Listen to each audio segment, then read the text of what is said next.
Hi friends, welcome to our channel Susiraha Creations.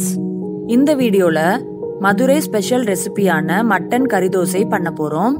இந்த mutton கறி dosa recipe ரொம்பவே ஈஸியா வீட்லயே ப்ரிப்பேர் பண்ணிரலாம் அண்ட் ரொம்பவே டேஸ்டியாவும் இருக்கும். சோ வாங்க மட்டன் கறி தோசை ரெசிபி செய்ய தேவையான இன்கிரிடியன்ட்ஸ் என்னன்னு பார்த்தறலாம். Mutton 1/2 kilo. மட்டன் வாங்குற கடையிலேயே கறி தோசைக்குன்னு கேட்டு வாங்குங்க. இந்த மாதிரி நல்லா ஃபைனா சாப் பண்ணி கொடுப்பாங்க. சப்போஸ் நீங்க வாங்குற மட்டன் ஸ்டால்ல பீஸா தான் கொடுப்பாங்கன்னா மிக்ஸில போட்டு இந்த மாதிரி மின்ஸ் பண்ணி எடுத்துக்கோங்க. இத சால்ட் அண்ட் மஞ்சள் போட்டு நல்லா கழுவி எடுத்து வச்சிருக்கேன்.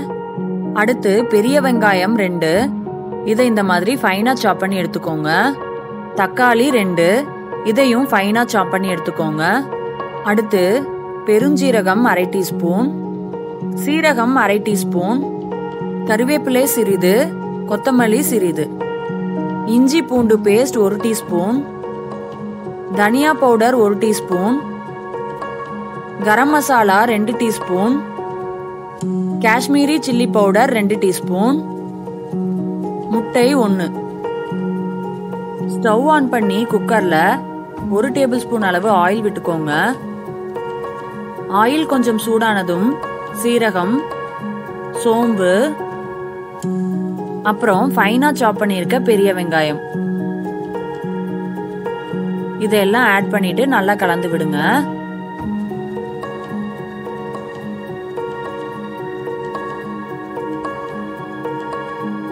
அடுத்து கறிவேப்பிலை, தேவையான அளவு சால்ட், இது 2ஐயும் ஆட் பண்ணிட்டு மறுபடியும் நல்லா கலந்து விடுங்க.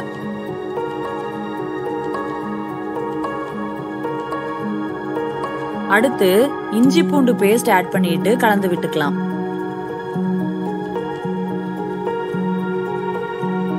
இஞ்சி பூண்டு பேஸ்டோட பச்சை வாசனை போனதும் ஃபைனா சாப் பண்ணி வச்சிருக்க தக்காளியை ஆட் பண்ணிக்கோங்க. இப்ப இத நல்லா கிளறி விட்டுக்கோங்க.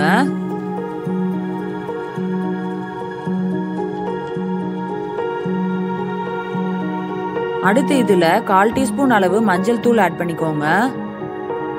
இப்ப இத நல்லா கலந்து விட்டுக்கோங்க. மஞ்சள் தூள் ஆட் பண்ணதும் தக்காளி நல்லா ஜூசியா வதங்கி வரும். தக்காளி இந்த அளவுக்கு வதங்கினதும் இது கூட காஷ்மீரி சில்லி பவுடர், கரம் மசாலா, தனியா பவுடர் இது எல்லாம் சேர்த்துட்டு மறுபடியும் நல்லா கலந்து விடுங்க.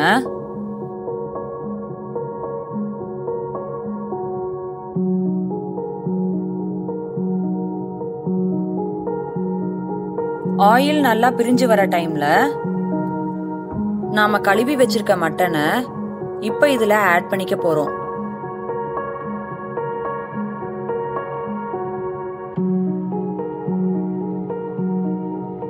மட்டன் கூட எல்லாமே ஒண்ணு சேரி வர மாதிரி நல்லா கலந்து விட்டுக்கோங்க.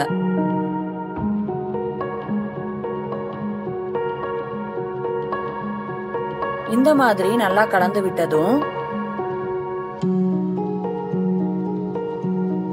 1/2 கப் அளவு தண்ணி ஆட் பண்ணிக்கோங்க. தண்ணி கம்மியா தான் தேவைப்படும், சோ பார்த்து ஆட் பண்ணிக்கோங்க. இதையும் நல்லா கலந்து விட்டுக்கோங்க. கடைசியா 1 டீஸ்பூன் அளவு நல்லெண்ணெய் ஆட் பண்ணிக்கோங்க. இப்ப குக்கர் க்ளோஸ் பண்ணி ஹை ஃப்ளேம்ஸ்ல 2 விசில் வர வரைக்கும் குக் பண்ணி எடுத்துக்கலாம். பிரஷர் போனதும் குக்கர் ஓபன் பண்ணி பாருங்க. இந்த மாதிரி தண்ணி இருந்தா மறுபடியும் ஹை ஃப்ளேம்ஸ்ல வச்சு குக் பண்ணுங்க. இப்ப இதுல கொத்தமல்லி ஆட் பண்ணிக்கலாம். இத நல்லா கிளறி விட்டுட்டே இருங்க. அவ்வளவுதான், நம்மளோட மட்டன் கீமா ரெடி ஆயிடுச்சு. இதை இப்படியே தோசை, இட்லி, சப்பாத்தி, சாதம்னு எது கூட வேணாலும் கம்பைன் பண்ணி சாப்பிடலாம். ரொம்பவே டேஸ்டியா இருக்கும். அடுத்து ஒரு பவுல்ல முட்டையை உடைச்சு ஊத்திக்கலாம். கூடவே 1/4 டீஸ்பூன் அளவு பெப்பர் பவுடர், 1/4 டீஸ்பூன் அளவு சால்ட் இது 2ஐயும் ஆட் பண்ணிட்டு நல்லா கலந்து விட்டுக்கலாம்.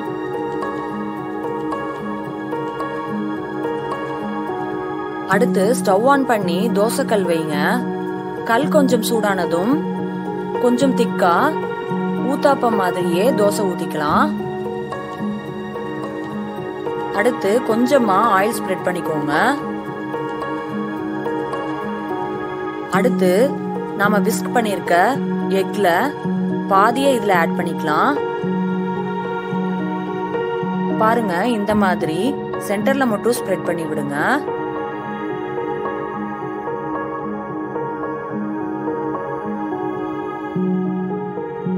இப்ப இதுல நாம ப்ரிப்பேர் பண்ணி வச்சிருக்க மட்டன் கீமாவை கொஞ்சம் கொஞ்சமா எடுத்து ஸ்ப்ரெட் பண்ணி விடுங்க. தோசையோட எண்டு வரைக்கும் ஸ்ப்ரெட் பண்ண வேண்டாம்.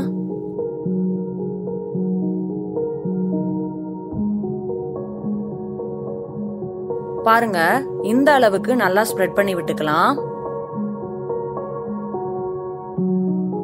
இப்ப இதுல கரண்டிய வச்சு லைட்டா பிரஸ் பண்ணி விடுங்க.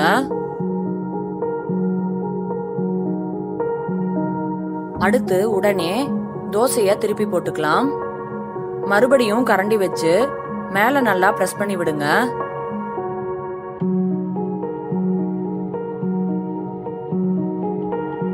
அவ்வளோதான். இப்ப இத வெளியில எடுத்துடலாம். பாருங்க, எவ்வளவு அழகா மட்டன் கீமாவும் நல்லா டோஸ்ட் ஆகி வந்திருக்கு. இதே மாதிரியே எல்லா தோசையும் செஞ்சு எடுத்துக்கலாம். பார்க்கும் போதே சாப்பிடணும் போல இருக்குல்ல ஃப்ரெண்ட்ஸ். சோ ஏன் வெயிட் பண்றீங்க? நீங்களும் இந்த ரெசிபிய வீட்ல ட்ரை பண்ணி பாருங்க. ஷியோரா உங்களுக்கும் பிடிக்கும். உங்களுக்கு இந்த வீடியோ பிடிச்சிருந்தா ப்ளீஸ் லைக் பண்ணுங்க, ஷேர் பண்ணுங்க, சப்ஸ்கிரைப் பண்ணுங்க அண்ட் மறக்காம பக்கத்துல இருக்க பெல் ஐகானை கிளிக் பண்ணுங்க. சோ நியூ வீடியோஸ் அப்லோட் பண்ணும்போது உங்களுக்கு நோட்டிபிகேஷன்ஸ் வரும். Thank you all.